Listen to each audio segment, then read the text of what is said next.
നമസ്കാരം. Sree Narayana Guru open university MA history ക്ലാസ്സുകളിലേക്ക് പ്രിയ വിദ്യാർത്ഥികൾക്ക് സ്വാഗതം.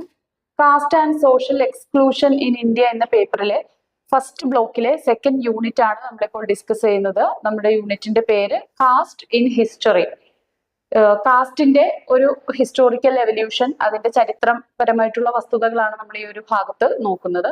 നമ്മൾ തൊട്ട് മുൻപ് പഠിച്ച യൂണിറ്റിന്റെ ഒന്നാമത്തെ യൂണിറ്റിന്റെ ഒരു കണ്ടിന്യൂഷൻ തന്നെയാണ് ഈ ഒരു യൂണിറ്റിൽ നമുക്ക് പറയാനുള്ളത്. അവിടെ നമ്മൾ ഡിസ്കസ് ചെയ്തിട്ടുള്ള പല കാര്യങ്ങളിലും ആണ് നമുക്ക് ഇവിടെയും ചർച്ച ചെയ്തു പോകാനുള്ളത്. ജാതിയുടെ ചരിത്രപരമായിട്ടുള്ള വസ്തുതകൾ അല്ലെങ്കിൽ ചരിത്രത്തിൽ എന്തായിരുന്നു ജാതി എന്നതാണ് നമ്മളിവിടെ പഠിക്കുന്നത്. അപ്പൊ ഇന്ത്യയുടെ ഒരു സാമൂഹിക ഘടന നമ്മൾ കഴിഞ്ഞ ഭാഗത്ത് ഡിസ്കസ് ചെയ്തിരുന്നു. പുരാതന ഇന്ത്യയില് വർണ്ണവ്യവസ്ഥയുടെ ആവിർഭാവം, അത് എങ്ങനെയാണ് സമൂഹത്തെ സ്വാധീനിച്ചത്, പിന്നീട് അതിൽ നിന്ന് ജാതികള് ഉടലെടുത്ത് അതുമായി ബന്ധപ്പെട്ട ചില സിദ്ധാന്തങ്ങളൊക്കെ നമ്മൾ ഒന്നാമത്തെ യൂണിറ്റിൽ പഠിച്ചിരുന്നു. അപ്പൊ ഇവിടെ ജാതി വ്യവസ്ഥയെ നമുക്ക് മനസ്സിലാക്കാൻ വേണ്ടിയിട്ട് വർണ്ണവ്യവസ്ഥ എന്താണെന്ന് തീർച്ചയായിട്ടും നമ്മൾ അറിഞ്ഞിരിക്കേണ്ടതുണ്ട്. അപ്പൊ ഞാൻ ബ്രീഫായിട്ട് വർണ്ണവ്യവസ്ഥ എന്താണെന്ന് ഒന്ന് ഡിസ്ക്രൈബ് ചെയ്യാം. വർണ്ണ സിസ്റ്റം എന്ന് വെച്ചാൽ ഇവിടെ ബ്രാഹ്മണിക്കൽ റൂളിനെ ഒന്നുകൂടി സ്ട്രോങ് ആക്കുന്നതിന് വേണ്ടിയിട്ട് രൂപപ്പെടുത്തി എടുത്തിരിക്കുന്ന ഒരു സിദ്ധാന്തമായിട്ടാണ് സോഷ്യോളജിക്കലായിട്ട് നമുക്ക് വർണ്ണവ്യവസ്ഥയെ നിർവചിക്കാൻ സാധിക്കുക. എന്ന് വെച്ചാൽ നമ്മുടെ സമൂഹത്തിൽ ഉണ്ടായിരുന്ന ആദ്യത്തെ ഒരു സ്ട്രാറ്റിഫിക്കേഷൻ, ഇവിടെ ആര്യന്മാരുടെ ആഗമനത്തോട് കൂടിയിട്ട് വേദങ്ങൾ വിരചിക്കുന്നതുമൊക്കെയായി ബന്ധപ്പെട്ട് അന്ന് രൂപപ്പെട്ടിട്ടുള്ള ഒരു സിസ്റ്റം ആയിരുന്നു വർണ്ണ സിസ്റ്റം എന്ന് പറയുന്നത്. ഇത് പ്രകാരം 4 വർണ്ണങ്ങളാണുള്ളത്. അതുകൊണ്ട് തന്നെ ഈ സിസ്റ്റത്തെ ചാതുർവർണ്ണ സിസ്റ്റം എന്നാണ് പറയുന്നത്. 4 വർണ്ണങ്ങളാണ് ഉണ്ടായിരുന്നത്. ബ്രഹ്മാവിന്റെ വായിൽ നിന്ന് രൂപം കൊണ്ട ഒരു വിഭാഗം, അതിന് നമ്മൾ ബ്രാഹ്മണരാണ് ആ ഒരു വിഭാഗം. അപ്പൊ ബ്രാഹ്മണർ. രണ്ടാമത്തേത് ബ്രഹ്മാവിന്റെ കൈകളിൽ നിന്ന് അവ ക്ഷത്രിയരാണ്. മൂന്നാമത്തേത് തുടയിൽ നിന്ന് അവര് വൈശ്യരാണ്. നാലാമത്തേത് പാദങ്ങളിൽ നിന്നാണ് അവര് ശൂദ്രരാണ്. ഇത് നമ്മൾ മുൻപത്തെ യൂണിറ്റിൽ വളരെ വിശദമായിട്ട് ചർച്ച ചെയ്തിട്ടുണ്ട്.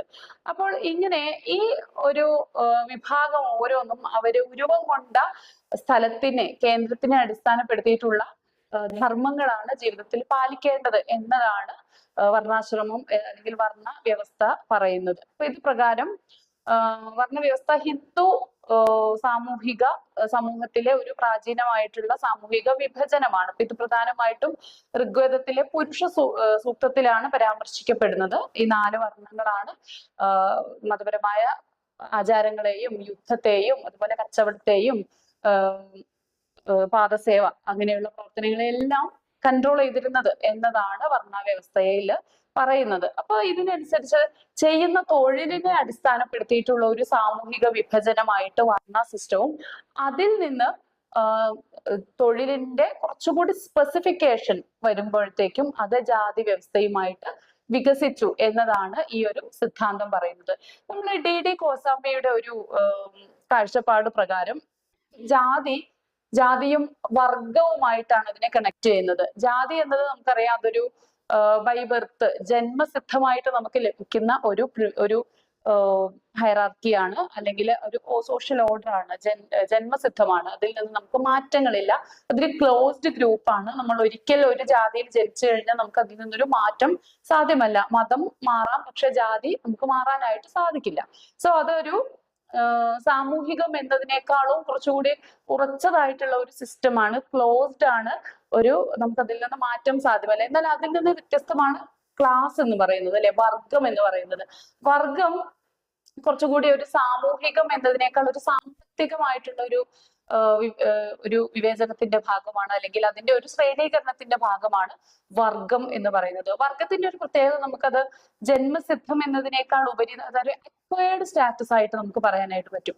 ഒരു വർഗത്തിൽ ജനിച്ചാൽ, ഇപ്പൊ മിഡിൽ ക്ലാസ്സിൽ അല്ലെങ്കിൽ ലോവർ ക്ലാസ്സിൽ ജനിച്ചിട്ടുള്ള, സാമ്പത്തികമായിട്ട് വളരെ പിന്നോക്കാവസ്ഥയിൽ ജനിച്ചിട്ടുള്ള ഒരു വ്യക്തിക്ക് അദ്ദേഹത്തിന് മികച്ച വിദ്യാഭ്യാസമോ അല്ലെങ്കിൽ മികച്ച സാമ്പത്തിക നിലയൊക്കെ കൈവരിക്കുന്നതിനോടുകൂടി അവർക്ക് ക്ലാസ് മാറാനായിട്ട് സാധിക്കും. അവര് അപ്പർ ക്ലാസ് ആയിട്ട് മാറാനായിട്ട് സാധിക്കും. നല്ല സാമ്പത്തിക സ്ഥിതി കൈവരിക്കുന്നതിനോട് കൂടിയിട്ട് അവരുടെ സോഷ്യൽ സ്റ്റാറ്റസും ക്ലാസും ചേഞ്ച് ചെയ്യാനായിട്ട് സാധിക്കും. സോ അതൊരു ഓപ്പൺ ഗ്രൂപ്പ്, അല്ലെങ്കിൽ നമുക്ക് ഒരു ചേഞ്ച് സാധ്യമായിട്ടുള്ള ഒരു ഗ്രൂപ്പാണ് ക്ലാസ് എന്ന് പറയാനായിട്ട് സാധിക്കും. So D.D. കോസാംബി കാസ്റ്റ് എന്നതിനേക്കാളേറെ ക്ലാസിനാണ് ഇമ്പോർട്ടൻസ് കൊടുക്കുന്നത്. ജാതി വ്യവസ്ഥയെ സാമൂഹിക വർഗങ്ങളുമായി ബന്ധപ്പെടുത്തിക്കൊണ്ടാണ് DD കോസാംബി വിശദീകരിച്ചത്. അപ്പൊ ഇതിന്റെ പ്രധാനപ്പെട്ട ആശയങ്ങൾ നമുക്കൊന്ന് നോക്കാം. ഒന്ന്, ജാതി ഒരു സാമ്പത്തിക ഘടനയുമായി ബന്ധപ്പെട്ട ഒരു സാമൂഹിക സംവിധാനമാണ് എന്നതാണ് DD കോസാംബിയുടെ അഭിപ്രായം. ബിക്കോസ് അത് തൊഴിലിനെ ആധാരപ്പെടുത്തി വരുന്നു എന്നതുകൊണ്ട് തന്നെ തൊഴിൽ നമ്മുടെ സാമ്പത്തിക ഘടകങ്ങളുമായി ബന്ധപ്പെട്ട ഒരു കാര്യമാണ്. ദെൻ സമൂഹത്തിലെ തൊഴിൽ വിഭജനമാണ് ജാതിയുടെ അടിസ്ഥാനം. നമ്മൾ പറഞ്ഞു കഴിഞ്ഞു ആ ഒരു പോയിന്റ്. അപ്പൊ തൊഴിലിനെ അടിസ്ഥാനപ്പെടുത്തിയിട്ടാണ് ജാതി വിഭജനം വരുന്നത്. ഇനി ഓരോ ജാതിയും പ്രത്യേകം തൊഴിൽ മേഖലയുമായി ബന്ധപ്പെട്ട് നിൽക്കുന്നു. ഇത് നമുക്ക് നമ്മുടെ നാട്ടിലെ ജാതികൾ, എസ്പെഷ്യലി കേരളത്തിലെ ജാതികൾ തന്നെ നമുക്ക് നോക്കിയാൽ മനസ്സിലാക്കാനായിട്ട് സാധിക്കും.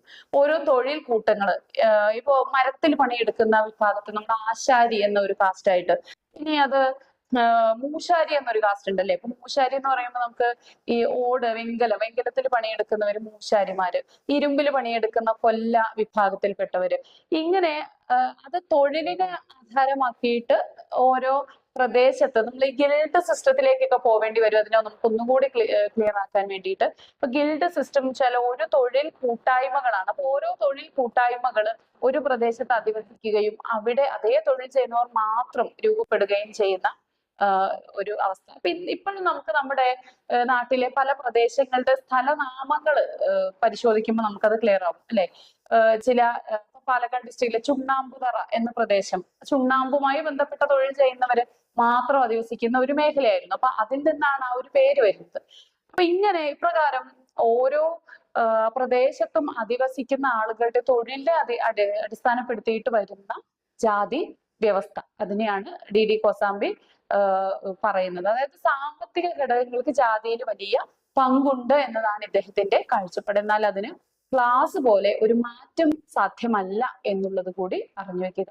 അപ്പൊ ഉയർന്ന ജാതികള് സാമ്പത്തികമായിട്ടും സാമൂഹികമായിട്ടും ഒക്കെ അധികാരമൊക്കെ കൈവശം വെച്ചിരുന്നു. അത് നമുക്ക് ചരിത്രപരമായിട്ട് തന്നെ അതിന്റെ തെളിവുകൾ നമുക്ക് കാണാനായിട്ട് സാധിക്കും. അപ്പൊ കോസാംബി ജാതീയ വർഗ വ്യവസ്ഥയുടെ മറ്റൊരു രൂപമായിട്ടാണ് കാണാൻ ശ്രമിക്കുന്നത്.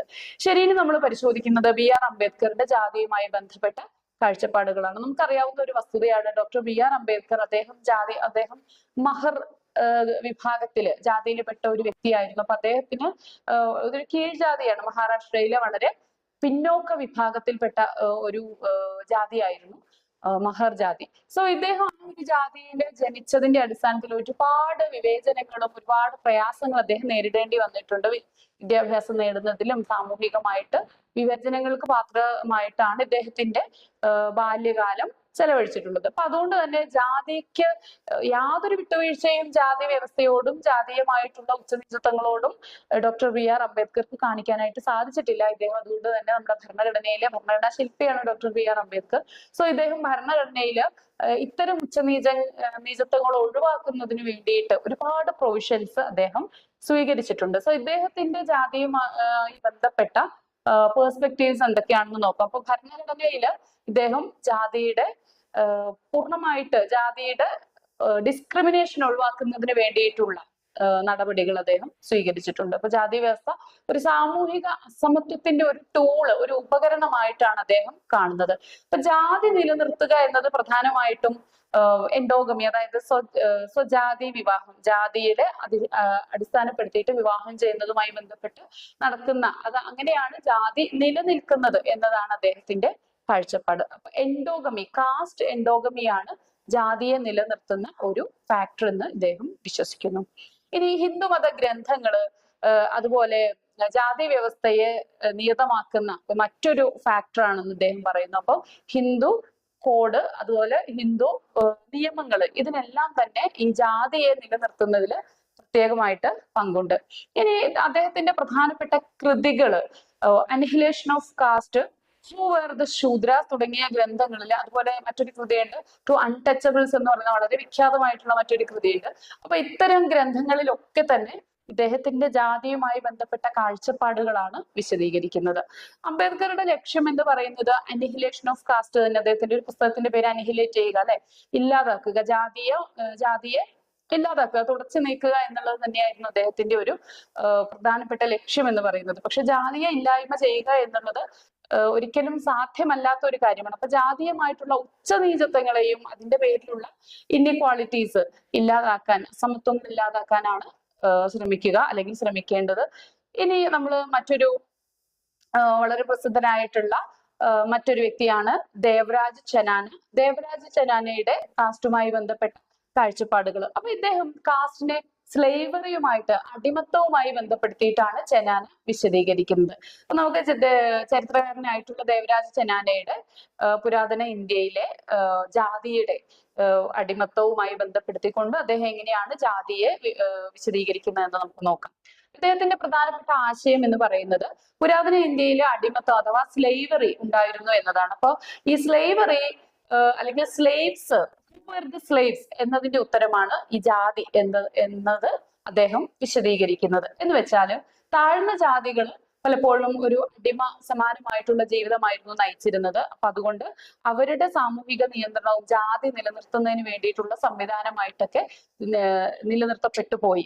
അതാണ് ചെനാനയുടെ പഠനത്തിന്റെ പ്രാധാന്യം എന്ന് പറയുന്നത്. നമുക്ക് കേരളത്തിന്റെ പശ്ചാത്തലത്തിൽ എടുത്താലും ഈ അടിമത്തത്തിന്റെ മറ്റൊരു വേർഷൻ നമുക്കിവിടെ കുടിയാന്മാരുടെ കാര്യത്തിൽ നമുക്ക് കാണാനായിട്ട് സാധിക്കും. കാരണം അടിമ എന്ന് പറയുന്നത്, അടിമയ്ക്ക് ഒരു സ്വന്തമായിട്ടൊരു ഐഡന്റിറ്റിയോ അല്ലെങ്കിൽ വ്യക്തി സ്വാതന്ത്ര്യങ്ങളില്ലാത്ത വിഭാഗമാണ് അടിമ. ഒരു കന്നുകാലിയെ എങ്ങനെയാണോ അതിന്റെ ഉടമസ്ഥൻ കൊണ്ടുപോകുന്നത്, അല്ലെങ്കിൽ അതിനോട് ഏത് തരത്തിലാണോ നമ്മൾ സമീപിക്കുന്നത്, അതേപോലെ തന്നെയാണ് അടിമയോടുള്ള സമീപനവും. അതുകൊണ്ട് തന്നെ വ്യക്തി സ്വാതന്ത്ര്യങ്ങൾക്കൊന്നും അല്ലെങ്കിൽ മറ്റൊരു പ്രിവിലേജും ഇല്ലാത്ത ഒരു ക്ലാസ് ആണ് സ്ലേവ്സ്. ഇന്ത്യയിലെ, കേരളത്തിൽ തന്നെ എടുത്തു നോക്കിയാലും കേരളത്തിലെ കുടിയാന്മാരിലൊക്കെ നമുക്ക് ഈ ഒരു സ്ലേവറിയുടെ എലമെന്റ്സ് കാണാനായിട്ട് സാധിക്കും. സ്വന്തമായിട്ട് സ്വത്താർജിക്കാൻ സാധിക്കില്ല, വ്യക്തി സ്വാതന്ത്ര്യങ്ങളൊന്നുമില്ല, ആരാധനാ സ്വാതന്ത്ര്യമില്ലാതെ, അല്ലെങ്കിൽ വൈവാഹിക ബന്ധങ്ങൾ ഏത് വിഭാഗത്തിൽപ്പെട്ടവരുമായിട്ട് വൈവാഹിക ബന്ധത്തിൽ ഏർപ്പെടണം തുടങ്ങിയ എല്ലാ കാര്യങ്ങളും അവരുടെ ജന്മിമാരെ നിശ്ചയിക്കുന്ന, കുട്ടിക്ക് എന്ത് പേരിടണം, അല്ലെങ്കിൽ ഓരോ കാസ്റ്റിലും ഉള്ളവർക്ക് ഏതുതരം പേരുകളാണ് സ്വീകരിക്കാൻ പറ്റുക തുടങ്ങിയ കാര്യങ്ങൾ പോലും ഈ ഉടമകൾ നിശ്ചയിക്കുന്ന ജന്മിമാര് നിശ്ചയിക്കുന്ന ഒരു സിസ്റ്റം. ഇത് തന്നെയാണ് സ്ലേവറി. സോ ചെനാനയുടെ അഭിപ്രായത്തില് സ്ലേവറിയാണ് ഈ കാസ്റ്റിന്റെ മറ്റൊരു പ്രധാനപ്പെട്ട എലമെന്റ് എന്ന് പറയുന്നത്. അപ്പോൾ ഡി കോസാംബി സാമ്പത്തിക കാര്യങ്ങളുമായി ബന്ധപ്പെടുത്തിയിട്ടാണ് ജാതിയെ നിർവചിക്കുന്നത്. അംബേദ്കർ അതിനെ അനിഹിലേറ്റ് ചെയ്യുന്നതിന് വേണ്ടിയിട്ട്, ജാതി എന്നതൊരു സോഷ്യൽ റിയാലിറ്റി ആണ്, സോ ഈ ഒരു സോഷ്യൽ റിയാലിറ്റിയെ അനിഹിലേറ്റ് ചെയ്യുക എന്നതായിരുന്നു അംബേദ്കറുടെ കാഴ്ചപ്പാട്. ചെനാനയ്ക്ക് അദ്ദേഹം പറയുന്നത് അടിമത്തമാണ് ജാതി, അല്ലെങ്കിൽ ജാതിയും അടിമത്തവും തമ്മിലുള്ള കണക്ഷൻസ് ആണ് അദ്ദേഹം പറയുന്നത്. അപ്പോൾ ഇത്രയാണ് നമുക്ക് ഈ ഒരു ഭാഗത്ത് ഡിസ്കസ് ചെയ്യാനുള്ളത്. Thank you.